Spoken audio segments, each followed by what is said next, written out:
ที่จอเตียแล้วตำรวจบอกล่า có gì à บ่ให้เขาปลาไปเจอนี่เด้อ nè mấy nè chả anh chị muốn có ngắm một chị cho ai nè có vô nói nó có vô nó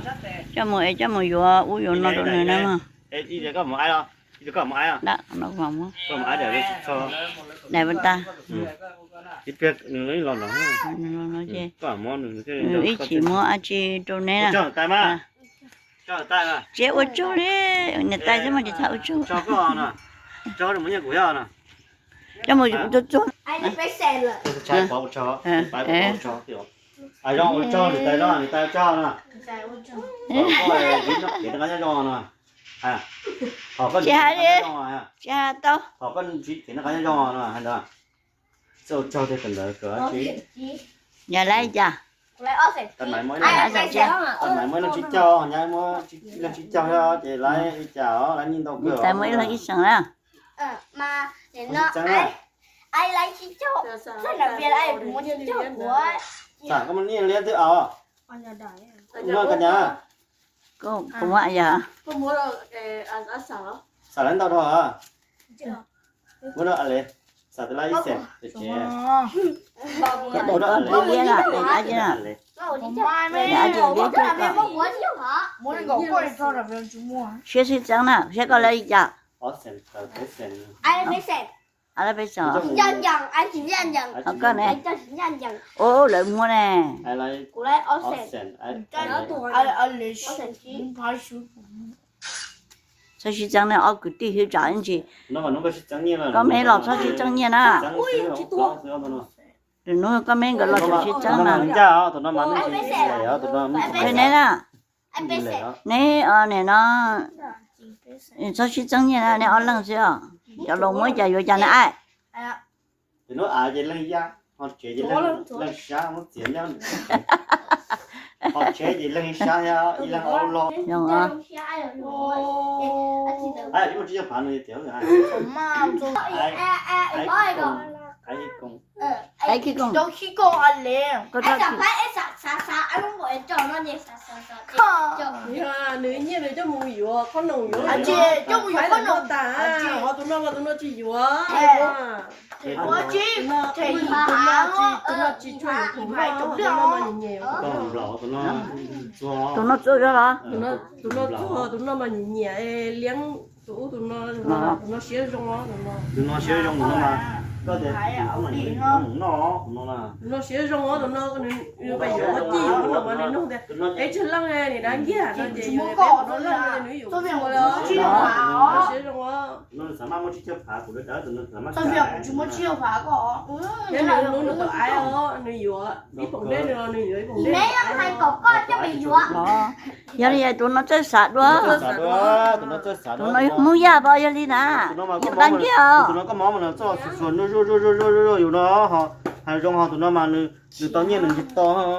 tụi nó được chùa đấy tụi nó nè là gì đó sao nó không tụi nó là mỏng lò tụi nó mỏng chua cái mỏng chua nè hai đứa có gì một chùa nó có thể mỏng lò nhỉ có tôi mới nhỏ nè bé là mấy cái nhiên đâu Có xuống của mấy là ít sẵn mấy sẵn đâu cả mấy sẵn đâu cha ít sẵn đâu ít sẵn đâu ấy này nó còn nè tới khi nó gì còn nó giờ tại mày đi gì mới là ít sẵn cả bài đấy tại đi thì có ly của nó có ly của nó Thôi là con chí. ok mà nó chỉ sẽ có một tự ở ít hơn Nhớ vừa nha. có ở bên nó gì bên nó có ở bên nó gì có ở bên nó Chào con. đang kia đây cái một chỗ xong ba bây giờ chị tao treo nè chị đi tao nhận là thế chăn nè nhà nó hút đó mà hút đó tôi còn muốn gió thế tao trên gió nông lúa mà mấy nữa nông lúa ta lên nói là ta nông của hai nè tao trên đầu đó tao trên đầu thì luôn là con nén bây giờ có nhân xôi cho tiểu nó đỡ lo nha có nhân nãy tiểu nó đỡ mê nè cứ chơi rồi đó cho nó mau chỉ tao xôi vậy chuột chế nó mua thì tao xôi nhìn đâu kia nên chọn nó chả chỉ nên một cái của khách có cái giờ tụ sân một trong đó lú này nó thờ ít lúc cái này nó ít cho mỏng lẩu nè ở lúc cái anh chưa mấy lúc rồi nè nè ở lúc cái này nè chè anh chè ít không anh chè ít tuần chè bạc khâu này nó ít cho mình nhọn chè ít không anh nhu nè mua hay tại mẹ mua nên nó nè nè còn nó nè trong chúng đấy chính trong chúng nên cái chế một thau là một chỉ cho tại mẹ là của mình chè nè nè lẹ có tụ bút ta này mẹ lẹ nè có tụ chè nè năm ấy của bút bút này cái gì tụ nó ôi già tụ nó chè là bút của rồi đi nó bút cơ mà tụ nó bút của thì chỉ ít chỉ tụ nó là mất tụ nó kể rồi nè con hơi chế bảo bố đưa tụ tải cho bự tụ đi đâu yo cô đông đã còn đi Putin tôi ăn lẽ chứ nó ăn lẽ cái muốn đi bỏ đi lẽ cho họ ăn lẽ à chế bảo bố sao chứ ăn lẽ không có nó chế bảo bố chứ giờ cũng mà chỉ lo giờ cũng mà sợ chút vào đó lại bỏ vậy tụi nó chơi rồi thế tụi nó chơi sợ bữa đầu cũng kia nôn ra rồi nè ngoài nó nó ở nhà cũng bạc thôi sợ lo thế này ngoài bà bố số lo chỉ một tuổi tôi muốn để phát thể lên lẽ làm bốc này không sợ đâu nó chưa bự to cái gì vậy chỉ có bôi á cả nhà người kia nó đau vậy á chỉ kia lúc quá giờ đó em rất là về lúc em nói em thì tay lo thôi ít thông mồi nhưng mà ai chơi là cũng sợ quá chứ còn anh chơi mà ít tôi nó mình cái chứ mà ít tôi thì cũng sợ phải cũng phải giang cái cũng mua gì nè bằng cái thứ bài đó cái thứ bài chuyện giang cái đó à chính bà nè bà ấy tuần trong lúc tao có quăng cái nè nhớ trong nó ít trong cái phong dư nè nó nói có thứ mình xong rồi đã cá một đậu nè nó nói giờ thì cổ chua nè thì cổ chua lúc đó hiện đồ ở phần ngột trâu nè mình tôi gặp bà đó rồi nhớ tôi yêu nó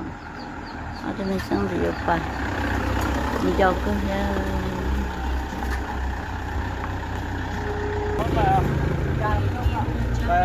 đi ra nó con đi xe mình chơi là cho tranh đồ bên này mà nó sao tôi nhỏ nó bên này à phải nữa cho mình xuống dưới bãi ta nữa cho chấp lại đi à cái gì cho nó cá nhân trong xưa dùng cho dùng tê lót ta dùng tê mua nhát ta cho mình sống dưới thật tươi để mình sống dưới mà mua nhá đi trong không như lối chỉ lối tôi sẽ trả liệu để thay nó nữa để mà xin chít luôn á